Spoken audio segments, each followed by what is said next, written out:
Good evening, folks. Welcome back to my favorite terrifying corner of the internet. I'm your resident ooky spooky girly Alexa, here today to chat about some scary dating stories. I don't have a lot of expertise on this particular scenario, since with my busy life, I don't really leave myself a lot of time to go out, and dating apps frustrate the heck out of me. I've personally never had good luck with them, and after today, I'm betting I'll never want to download them ever again. Gather around, everyone. It's time for true scary Tinder stories. Kicking off this list, in 5th place, we've got attempted insemination. For safety's sake, since I have a lovely lexicon of no-no words to avoid, ask someone in the comments if y'all are confused about my wording at any point. 19-year-old Tanner met 22-year-old Miranda through Tinder while they attended the same college. And the first time they hung out, it was a casual Netflix hangout at Miranda's place, and he left thinking she was decent and wasn't against making future plans. They started texting and Snapchatting throughout the following week and organized some plans for the upcoming weekend. Out of nowhere, she started sending him unsolicited fun pics. He has very adamantly stated that he never once asked for them, and while they were hanging out the weekend prior,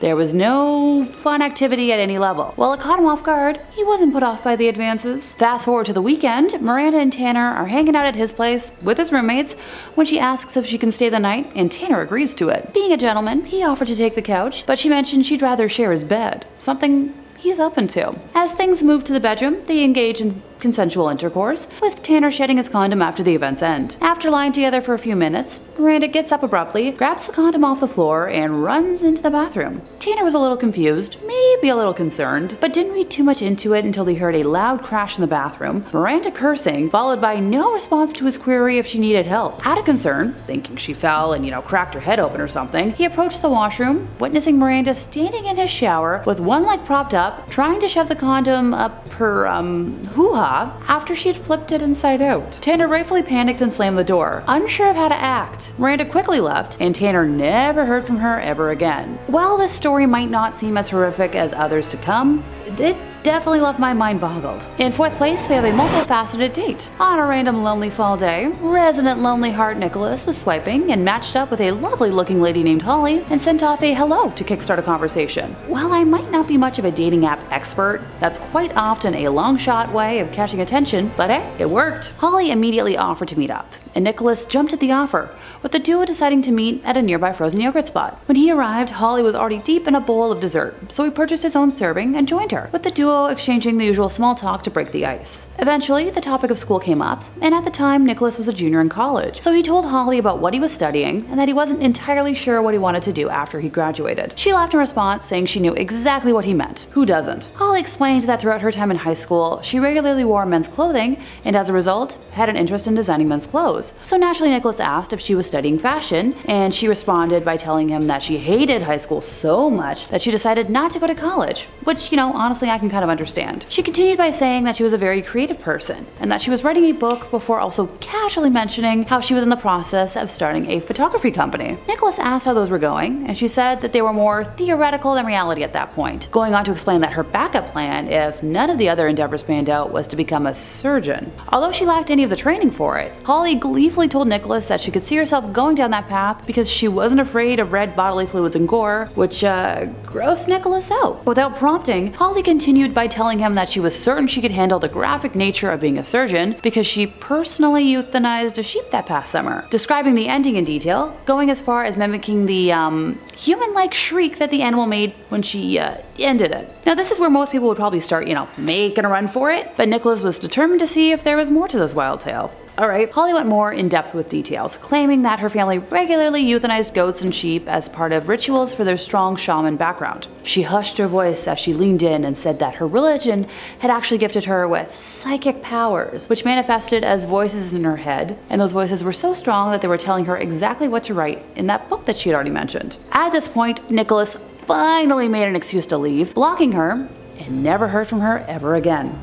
In 3rd place, we've got a Scummy Rich Man. 20-year-old Allison worked in a sushi restaurant all during college, and one fateful night noticed an attractive man and his friend during a crazy dinner rush. She described herself as running around like crazy, but managed to give them good service, and in return they tipped well, making them memorable. After the shift, she was at home enjoying an adult beverage and mindlessly swiping on Tinder, trying to recover from all the craziness of the night, when she spotted a profile matching the man from earlier, who was easy to recognize from his distinctive face and tattoos. She took a chance, swiped right, and fell asleep from exhaustion. The next day, she woke up to find out that they had matched, and he'd sent some pretty sweet messages. She decided to engage in conversation, finding out he was in town for business, and he proceeded to ask her out for dinner that night at a fancy restaurant. Thanks to encouragement from her roomies, Allison said yes. The man originally insisted on picking her up, but thankfully Allison was adamant on canceling the date if he continued. If you ask me, red flag number one for this gal. The two met up at said fancy restaurant, where the man proceeded to order a $200 bottle of wine, lobster, and more, with Allison guessing that the total cost of the meal was somewhere in the $600 range. Whoa, I bulk at like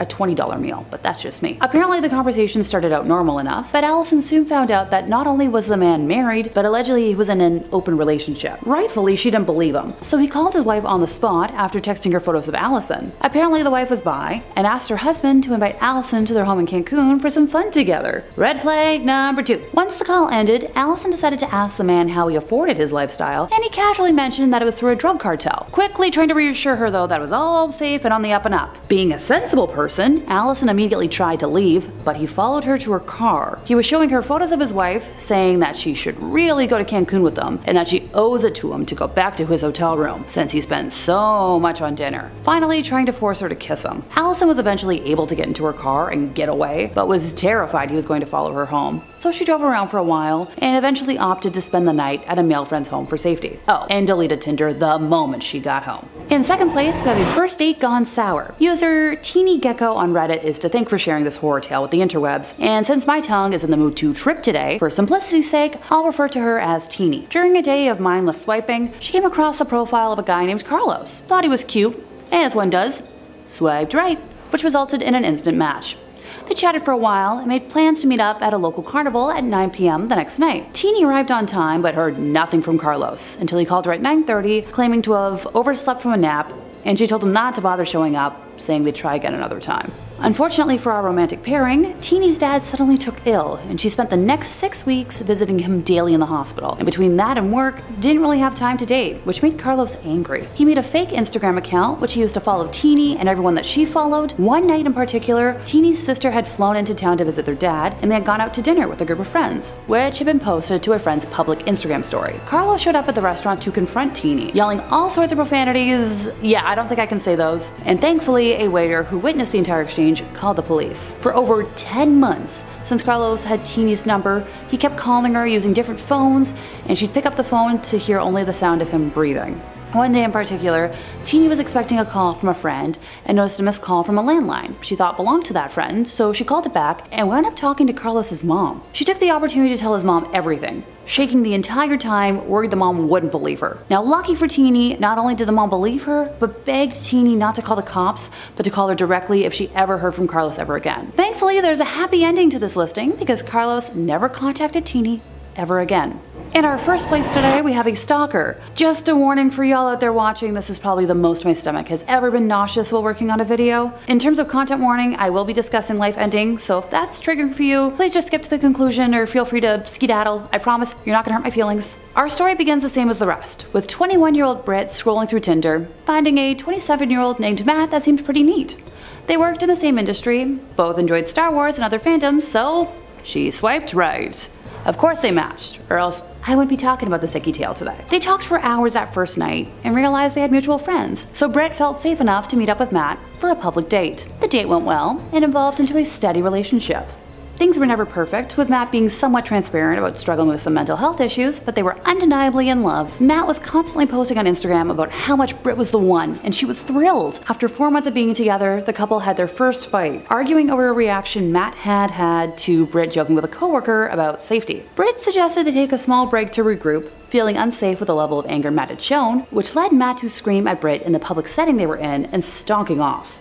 That night, on Instagram, he claimed he was going to end his life, posting videos of a nearby mountain cliff saying he was going to jump. Britt and other friends of Matt's were rightfully concerned, and with enough of them calling the police, he was apprehended before he could, but was released from police custody that same night. Britt still cared for Matt, but was rightfully in shock from the events and had taken a pause from texting him to figure out her mental state. The next day, he showed up to a regularly scheduled brunch date that he and Britt would attend with her friends, but looked at his own table, silently watching the group from a distance until that group of friends decided to just abandon the location and escort Britt safely home. Later that night, Matt took to Instagram claiming he'd been forgotten already, wishing that no one should ever see the day they'd be treated like a freak, and many other tangents about being ignored and abandoned. The day after, he posted a long essay to social media, claiming he'd come to his senses and was going to take a break to clear his head, also sending a personalized essay to Britt about not wanting to hurt her, but how much he loved her and wanted them to get back together. Britt chose not to respond and debated blocking all his information. His hiatus from social media didn't happen, and Matt posted endless blocks of text for the next 2 weeks about how people like him don't deserve happy endings, that he would never forgive himself, and listing all the interests he could no longer enjoy because of Britt leaving his life. The last straw for Britt was when he posted artwork of her with her favorite book character, writing a fictionalized accompanying story about her perfect summer vacation without him. She blocked his number and every social media platform she could think of, but Matt was determined to make her take him back. Through a friend, he found out about yet another social event Britt was attending and posted publicly about going, just to see her again, and actually showed up at this event. This led Britt to involve the police, opting to start the long process for a restraining order. Over the next 2 months leading up to her first court date, Matt publicly claimed to attempt to end himself no less than a dozen times, with multiple countdowns, flipping between claiming that Britt was cruel and abandoned him, but also that he needed her and the other friends that had since cut ties with him back. He would call her number and leave voicemails, had bookmarked an anonymous app that she had previously used for public questions to send her statements to please take him back, but also asking how much guilt she would feel about celebrating his death and more. I'd be here for over an hour if I went in depth about just how much this guy posted over those months. He would post photos of them together and regularly list off names of people that had cut him off. Finally, the day came for the first court appearance, and despite Matt's claims of wanting to see her, he didn't appear. He later posted that he thought the summons was just a scare tactic and started yet another death day countdown, this time alleging that he wanted to jump off the roof of Britt's building and haunt her for the rest of her life. Eventually, he was sentenced to prison for his actions, and I've never been happier to see a peaceful ending. And now that I feel like deactivating all my social media accounts, that's finally the end of today's list. I don't think I've ever been happier to be a single Pringle. My prediction from the beginning of this was correct. I don't want to go back on Tinder or any other dating app anytime soon. Besides, I usually just run into couples looking for a unicorn, and that's just not my style. Be sure to let me know in the comments if you've got a horror story you want to share, and don't forget to like, subscribe, and hit the bell for more from us here at Top 5 Scary Videos.